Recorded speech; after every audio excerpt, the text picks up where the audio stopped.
DPP dhidi ya Khadija Shaban Ali. Nataka kufika rufaa ya 3 chuma namba 310 mbele ya Mheshimiwa Naibu Rais Faraji Shumari.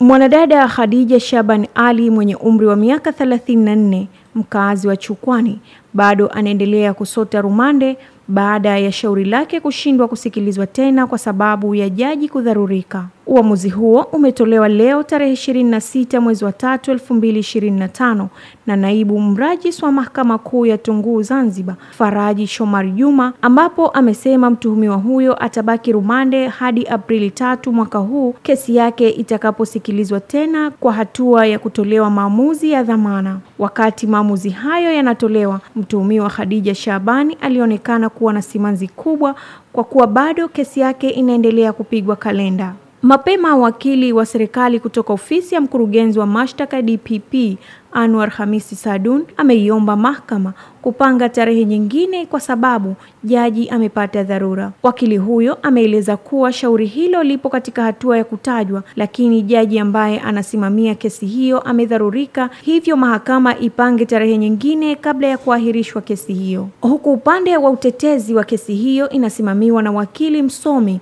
Mwanaidi Abdallah Mohamed alikubali maelezo yaliyotolewa na upande wa mashtaka. Itakumbukwa kuwa Khadija Shabani alishtakiwa mahakamani hapo kwa kosa la kujaribu kuua, kosa ambalo alidaiwa kulitenda Februari 9 mwaka huu majira ya saa 7 mchana huko Chukwani, wilaya Magharibi Unguja, ambapo alidaiwa kuwa na nia ovu na alijaribu kusababisha kifo kwa ndugu Maimuna Saidi Suleiman kwa kumkata na kisu katika paji lake la uso, shingoni, mikono yote miwili, vidole na sehemu ya nyuma ya bega, kitendo ambacho ni kosa kisheria. Awali ndugu wa mtuhumiwa huyo walijaribu kuwazuia waandishi wa habari kutekeleza majukumu yao, hali iliyopelekewa kutulizwa mahakamani hapo na kesi hiyo kuendelea kusikilizwa. Safia Hussein, ASAM Online TV.